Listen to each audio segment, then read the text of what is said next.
আসসালামু আলাইকুম। নতুন একটি ভিডিও নিয়ে চলে আসলাম। আজকে আমি মাছ ছাড়া মাছের ঝোল রান্না করছি। কিভাবে মাছ ছাড়া মাছের ঝোল রান্না করছি দেখতে অবশ্যই আমাদের ভিডিওটাকে পুরোটা দেখুন, না টেনে।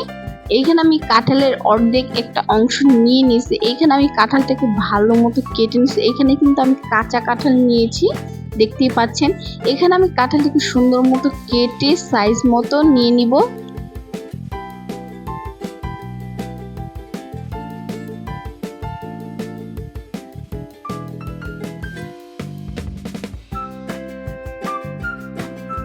এখানে আমি কাঁঠালগুলোকে ভালো মতো কেটে ধুয়ে আমি সিদ্ধ বসাই দিব। সিদ্ধ বসানোর সময় এখানে আমি একটু পরিমাণ লবণ দিয়ে দিব।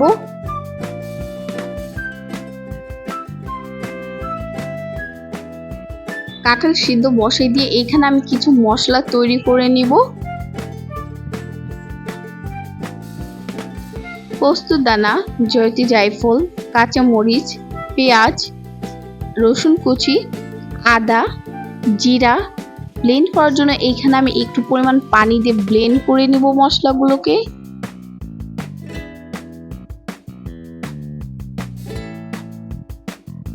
কাঁঠালগুলো সিদ্ধ হয়ে গেলে আমি নামিয়ে ঠান্ডা করে নিব।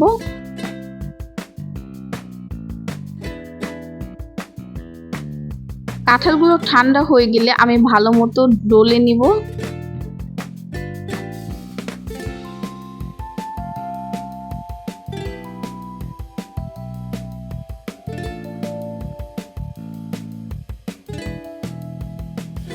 এখানে ডলে নেওয়ার পর এখানে আমি চালের গুঁড়ো, বেসন, হলুদ, মরিচ বাটা, লবণ, স্বাদ মতো, গরম মশলা গুঁড়া দিয়ে ভালো মতো মেখে নিব।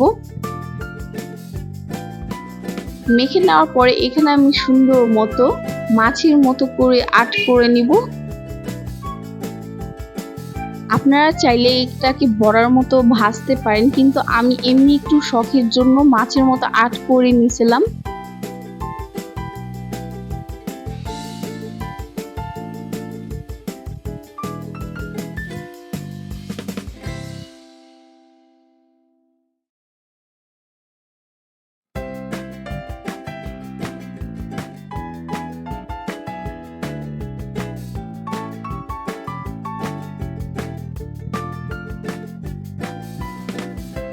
আমি সবগুলো এইভাবে মাছের মতো আট করে নিয়েছি। এখন আমি তেলে এগুলোকে ভালো মতো ভেজে নেব।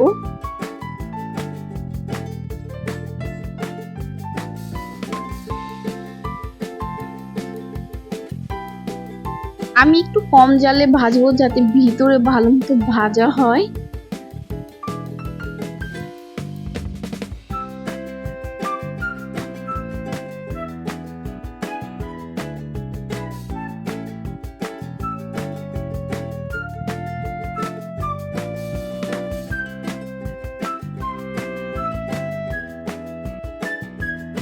কাঁঠালের বড়াগুলো আমি ভালো মতো ভেজে নিয়েছি। এখন আমি রান্নাতে চলে যাব। এখানে আমি তেজপাতা, এলাচ দিয়ে নিচ্ছি। এখানে আমি যে মশলাগুলো ব্লেন্ডার করে রাখছিলাম ওইগুলো দিয়ে দিব। তারপর আমি এখানে লবণ, হলুদ গুঁড়ো, মরিচ ফাঁকি এবং গরম মশলা গুঁড়ো দিয়ে আমি ভালো মতো কষাই নিব।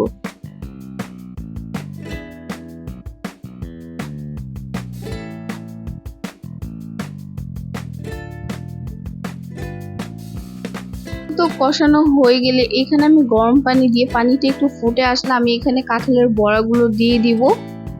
তরকারিটা মাখা মাখা হয়ে গেলেই নামিয়ে নিব। আমাদের এই নতুন ভিডিওটা আপনাদের কাছে কেমন লাগছে অবশ্যই কমেন্টে জানাবেন। এরকম নতুন নতুন ভিডিও পেতে আমাদের পাশেই থাকুন, আমাদের চ্যানেলকে সাবস্ক্রাইব করুন এবং আমাদের পেজকে ফলো দিয়ে পাশে থাকুন। আজকের ভিডিও এই পর্যন্তই। সবাই ভালো থাকবেন, সুস্থ থাকবেন। আল্লাহ হাফেজ।